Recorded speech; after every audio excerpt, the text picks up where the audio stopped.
भाग्याच्या रेखात दडले जीवन हे, का अधिक सेवा उणे ना कुणास कळले हे.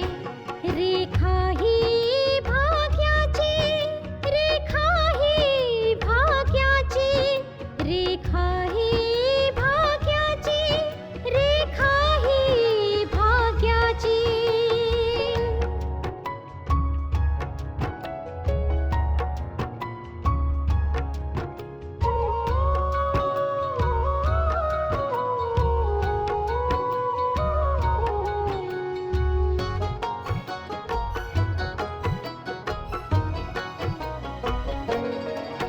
कापुलाच चेहरासा दिसतोय परक्याचा. कापुलाच चेहरासा दिसतोय परक्याचा. नसे सुटणार नाजूक गुंता दोष न चरख्याचा.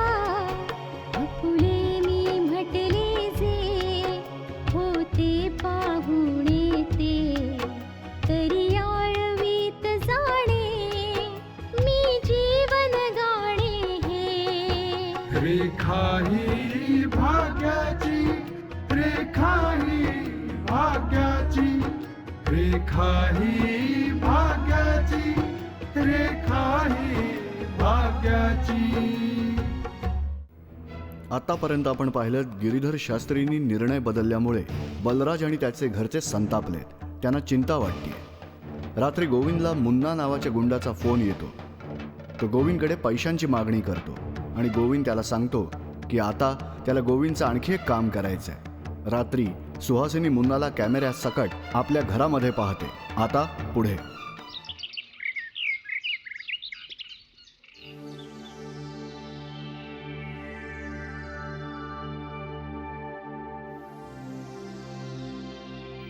अरे मावशी, ही आहे ना. काय झालंय? तू अशी काळजीत का वाटतेस? काळजी तर वाटणारच ना. त्या आशाने इतका त्रास दिलाय ना मला. बाप मुलीचं नात आहे त्यामुळे तुटतही नाही. थोडे दिवस गप्प बसतात, मग कुणास ठाऊक कुठून प्रेमाच्या उकळ्या फुटतात तिच्यासाठी. तू सोहन काकांविषयी बोलतेस का? हो, त्यांच्याविषयीच तर बोलतेय मी. स्वतःला तर आशाचं कोणतंही कारस्थान दिसत नाही कधी, आणि मला म्हणतात की मी कायम तुझीच बाजू घेते. तुझ्या सुखासाठी मी आशाचं सुख हिरावून घ्यायला निघाले. हे तर चुकीचं आहे ना मावशी.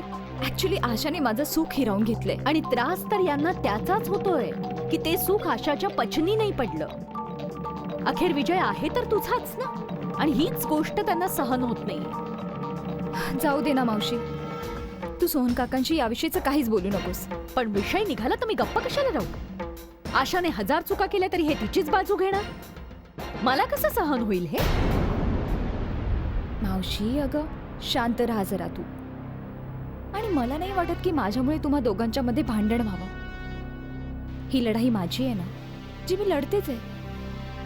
आणि विजयवर माझा अधिकार आहे, आणि हा अधिकार माझ्यापासून कोणीच नाही घेऊ शकत. मला तर असं वाटतंय की अजूनही त्यांना काही अपेक्षा आहे, पण ही अपेक्षा तेव्हाच संपेल जेव्हा विजयचं तुझ्याशी लग्न होईल. मला माहितीये ग मावशी, तुला माझी खूप काळजी आहे. आणि लग्न पण आता लवकरच होईल. मी विजयला वचन दिलंय की मी त्याच्या जिजाजींना जरूर वाचवेन. आणि आज त्या केसची सुनावणी आहे. बस तू प्रार्थना कर की मी माझं वचन पूर्ण करण्यात यशस्वी होईन. यश तुलाच मिळेल, कारण तू सत्याच्या मार्गावर चालतेस. परमेश्वर तुझ्या सोबत आहे आणि माझा आशीर्वादही. तुला माहितीये मावशी, आशामुळे विजय आणि त्याच्या घरच्यांच्या सगळ्या आशा धुळीला मिळाल्या होत्या. आणि गोविंदजी, त्यांचा तर माझ्यावर विश्वासच नव्हता. पण ती केस मी जिंकल्यानंतर त्यांना माझ्याबद्दल खात्री वाटते की ही केसही मीच जिंकेन आणि त्यांना नक्कीच वाचवेन.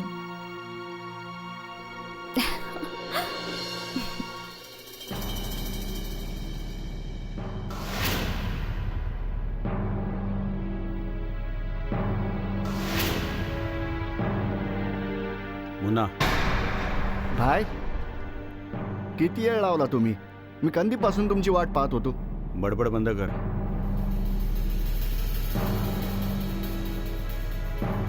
भाई मी पाहिलंय त्या कॅमेऱ्यात मुळीच काय नाहीये.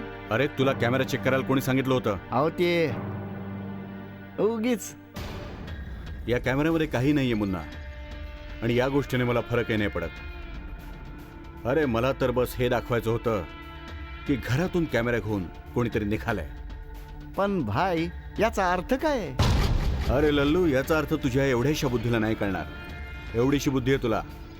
तू जर इतका समजूतदार असतास ना तर अशा चोऱ्या माऱ्या केल्या नसत्यास. माझ्यासारख्या एखाद्या बंगल्यात राहत असतास. समजलास? माझं बक्षीस तर द्या.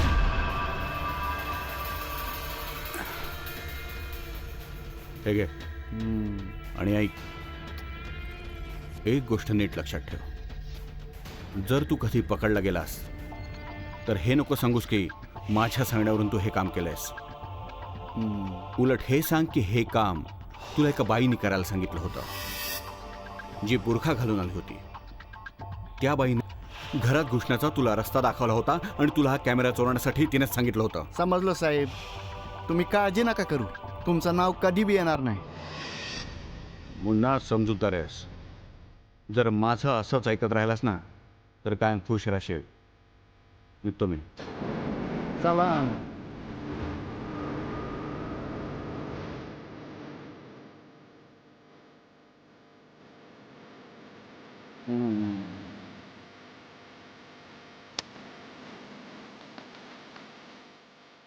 आणि हा आला यक्का.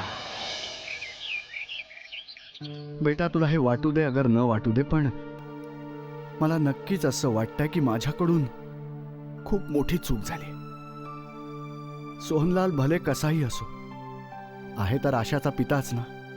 मी ही गोष्ट कधीही विसरता कामा नये. नाना हो, या गोष्टीचा विचार करून तुम्ही इतका त्रास का करून घेताय? हे बघा, सोहनलालनी आत्ता जे प्रेम आणि अधिकार दाखवलाय तो जर त्यांनी पूर्वी दाखवला असता तर तुम्ही ही गोष्ट कधी विसरू शकला नसतात. कदाचित तू बरोबरच बोलतोयस आशिष.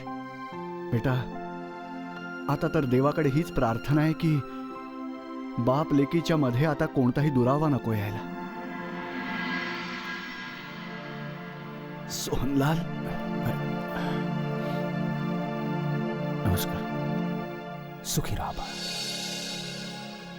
आज तर खरोखरच असं वाटतंय की काळ बदललाय. काही बदललेलं नाहीये सर. फरक फक्त इतकाच आहे की आज तुम्ही इथे आहात आणि मी.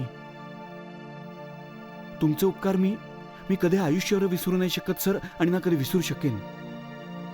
तुम्ही भले माझे पिता नसाल पण माझे पालन करते नक्कीच आहात, आणि ही गोष्ट मी माझ्या आयुष्यात कधी विसरू नाही शकत सर. कधीच नाही. बाबा सुखी राहा बेटा. बस ना. बेटा आशा कोर्टात जाण्यासाठी तयार होतीये. मी तिलाच आशीर्वाद द्यायला आलोय बाबा. माझ्या आशीर्वादावर पहिला हक्क तिचाच आहे, आणि तिच्याकडून हा हक्क मला हिरावून नाही घ्यायचा. माझ्या आतापर्यंत 2 नात्यांमध्ये फरफट होत आली आहे बाबा, आणि म्हणूनच कदाचित मी आशाला तिचे अधिकार कधीही देऊ शकलो नाही. पण आता भले काही होऊ दे, मी तिला तिचे अधिकार दिल्याशिवाय नाही राहणार. बेटा आशाला फक्त तुझं प्रेम आणि तुझे आशीर्वाद पाहिजे. आशाला अधिकार देण्याकरता तुला आपल्या घराची घडी विस्कटायची गरज नाहीये. मी बस हाच विचार करून आतापर्यंत गप्प राहिलो बाबा. माझ्या मुलीला माझ्या डोळ्यांसमोर शिव्याशाप दिले जात होते, पण मी कधी काही करू शकलो नाही, काही बोलू नाही शकलो. गायत्री कायम हीच म्हणते की मी आशामुळे पल्लवीची वाट अडवतो. आता मी पण हा निश्चय केला की मी आशाला उघडपणे साथ देणार, भले काही हो.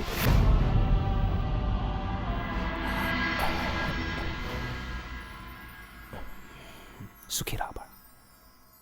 बाळा, या युद्धामध्ये तुझाच विजय हो, हाच माझा आशीर्वाद आहे आणि हीच माझी परमेश्वराकडे प्रार्थना आहे. असंच होईल पप्पा. तुमचा आशीर्वाद मी व्यर्थ नाही जाऊ देणार. बेटा, जी उणीव तुला नेहमी जाणवायची, आज ती उणीव भरून निघाली बघ.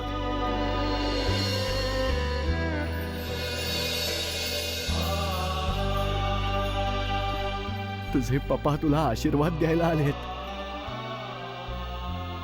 हो नानू, तुम्हा सगळ्यांचे आशीर्वाद माझ्यासाठी खूप मोठी ताकद बनेल. आणि मी वचन देते की आज मी हरून नाही परत येणार. सुखी राहा बेटा. रेखा ही भाग्याची. वकील साहेब, तुम्हाला हे चांगलंच ठाऊक आहे की माझं आयुष्य पणाला लागलेलं आहे. या बाबतीत मला कोणत्याही प्रकारची रिस्क नाही घ्यायची. आणि ही जी पल्लवी आहे, तिच्यासारख्या वकिलावर मला अजिबात विश्वास नाहीये. पण तुम्ही माझ्यावर विश्वास ठेवा. यासाठीच तर मी तुम्हाला हायर केलंय. वकील साहेब, न्यायालयाच्या आतलं सगळं तुम्ही सांभाळायचं. बाहेरचा सगळा खेळ तर माझा आहे. मला तुमच्यासारखाच वकील हवा होता, जो या केसमध्ये माझ्यासोबत बिनधास्त येऊ शकेल आणि हा खेळ खेळू शकेल. मी तर तुम्हाला सांगितलंच होतं की मी तुमच्या सोबत आहे. आणि आता तेच होईल जसं तुम्ही म्हणाल. पण संधी आणि परिस्थिती बघून. वकील साहेब, तुम्हाला या गोष्टीकडे लक्ष द्यावं लागेल की न्यायालय जजच्या समोर केव्हा यायचं. आणि जर गरज नसेल तर तुम्ही येण्याची मुळीच गरज नाही. मला समजतंय. अजून एक गोष्ट, कोणालाही कळता कामा नये की मी तुम्हाला हायर केलंय. तुम्ही मला फोन नाही करायचा. जेव्हा गरज असेल तेव्हा मी स्वतःहून तुम्हाला फोन करेन. ओके. मी क्राईमच्या बऱ्याचशा केसेस सॉल्व्ह केलेल्या आहेत. मला माहिती आहे कायद्यातून कशा पळवाटा काढायच्या असतात ते, आणि कोणती गोष्ट कशा प्रकारे हँडल करायची ते. एक गोष्ट आहे, जो खेळ तुम्ही खेळताय ना, माहिती आहे तो खेळ कुणीही आजवर खेळला नसेल. आणि ना कोणाच्या तसं मनातही आलं असेल. माझं नाव गोविंद कपूर आहे वकील साहेब. म्हणून तर मी कायद्याच्या कचाट्यात आजवर नाही सापडलो. नाहीतर केव्हाच मी जेलमध्ये जाऊन दळण दळत बसलो असतो. वकील साहेब, माझं तर म्हणणं आहे की सेल्फ डिफेन्स प्रत्येकाचा अधिकार असतो. स्वतःला वाचवण्यासाठी तुम्ही जे काही कराल ते कमी आहे. आता यामध्ये काही क्षम्यही असू शकते आणि काही अक्षम्यही. मी तर आजवर हेच ऐकलं होतं की प्रेमात आणि युद्धात सगळं माफ असतं म्हणून. पण आज हेही ऐकलं की सेल्फ डिफेन्समध्येही सगळंच अक्षम्य नसतं.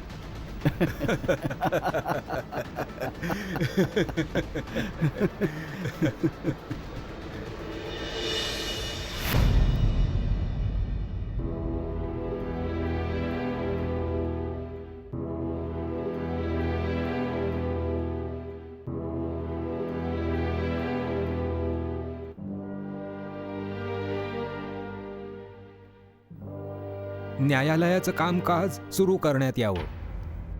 युअर ऑनर, ही एक जुनी केस आहे ज्याची सुनावणी माझ्यामुळे थांबली होती. माझ्या बाबतीत एक दुर्घटना घडली होती. ही खुनाची केस आहे ज्यामधले सगळे पुरावे न्यायालयासमोर सादर करण्यात आले होते. एवढंच नाही तर सगळ्या साक्षीदारांनी साक्षी देऊन झाल्या होत्या. मी पुन्हा एकदा या केसवर प्रकाश टाकू इच्छिते.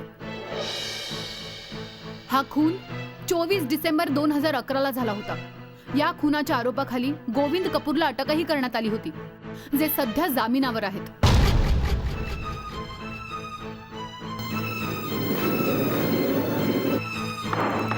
Order order. युअर ऑनर, या खुनाचं कारण अगदीच सामान्य आहे. रोडवर चालत असताना रोहितच्या गाडीला मागून कोणीतरी ठोकर मारली. जेव्हा त्याने या गोष्टीचा जाब विचारला तेव्हा तिथे खुलेआम रोडवर गोळी मारून त्याची हत्या केली गेली.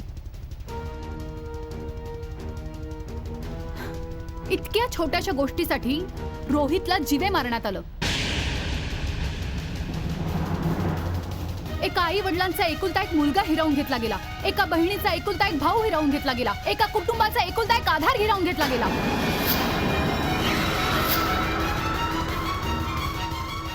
आणि हा खून करणारे गुन्हेगार आहेत गोविंद कपूर. रेखा ही भाग्याची. अशा गुन्हेगारांची सुटका होता कामा नये your honour. Objection your honour. Miss आशाला कायद्याला भावनांच्या भरात भरकटवायचंय, परंतु इथे कायद्याच्या चौकटीतूनच विचार केला जातो. त्यामुळे हेच बरं होईल की चर्चा पुरावे देऊनच केली जाईल, भावनांमध्ये गुंतवून नाही. Objection sustain. Thank you your honour. जेवढं या केसबद्दल मला माहित आहे, ही घटना रात्रीच्या वेळी घडली आहे. रोहित कुठून तरी परत येत होता आणि त्याच्या गाडीला ठोकर लागली, पण चूक रोहितची होती. हो, हे खरं आहे की ती ठोकर माझे क्लायंट गोविंदच्या गाडीने लागली होती, पण तोपर्यंत ती घटना घडलेली नव्हती.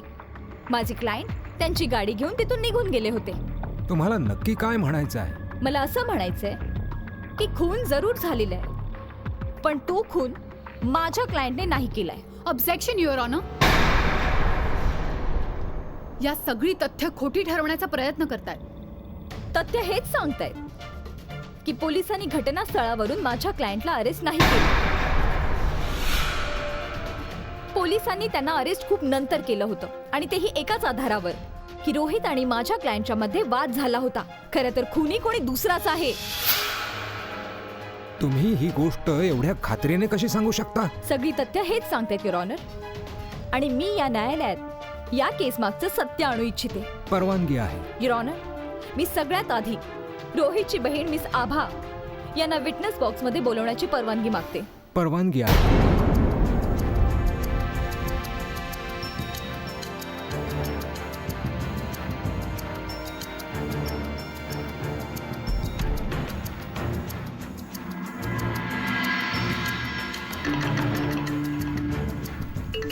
मी जे बोलेन ते खरं बोलेन, सत्या व्यतिरिक्त काही नाही बोलणार.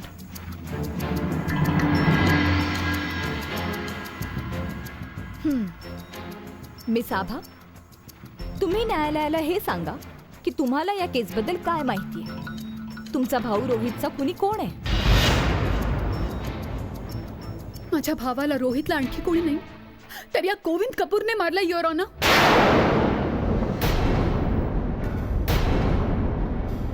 तुम्ही तर असं बोलताय जसं खून होत असताना तुम्ही तुमच्या डोळ्यांनी पाहिलंय. नाही, मी माझ्या डोळ्यांनी नाही पाहिलं, पण मला सत्य माहिती आहे. कसं? हे तर स्पष्ट आहे की तुम्हाला ही गोष्ट कोणीतरी सांगितली असणार. अच्छा, एक गोष्ट सांगा, काय तुम्ही गोविंदला आधीपासून ओळखता? नाही. याचा अर्थ हा आहे की यांची अटक होऊन गेल्यानंतर तुम्ही यांना पाहिलं, तुम्हाला समजलं आणि मानलं, आणि तुम्ही हे मानलं की तुमच्या भावाचा खुनी हे आहेत. नाही युअर ऑनर, माझं फोनवर माझ्या भावाशी बोलणं झालं होतं. त्याने मला सांगितलं की त्याचं आणि गोविंद कपूरचं भांडण झालंय. Point to be noted your honour, की भांडण झाल्यावर रोहित आणि यांच्यात फोनवर बोलणंही झालं होतं. एक शेवटचा प्रश्न, काय तुमच्या भावाला एखाद्या गोष्टीचं व्यसन होतं? आय मीन कोणतंही व्यसन?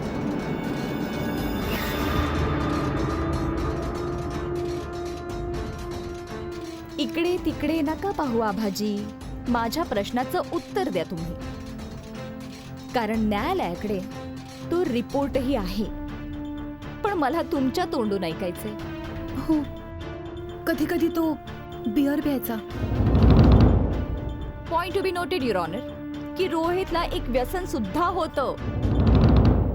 आभाजी, तुम्ही जाऊ शकता. युअर ऑनर, पुढे या केस मधलं सत्य मी तुम्हाला सांगते.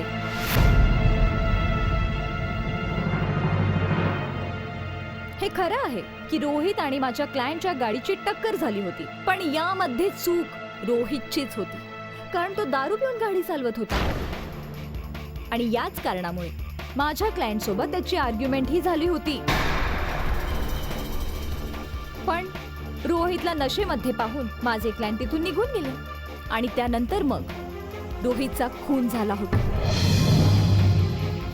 आणि ही गोष्ट आभाच्या साक्षीवरूनही सिद्ध होते की भांडण झाल्यानंतर माझा क्लायंट तिथून निघून गेला होता, कारण तेव्हाच तर आभा आणि रोहितचं फोनवर बोलणं झालं होतं, आणि हे तर स्पष्टच आहे की तोपर्यंत भांडण मिटलेलं होतं.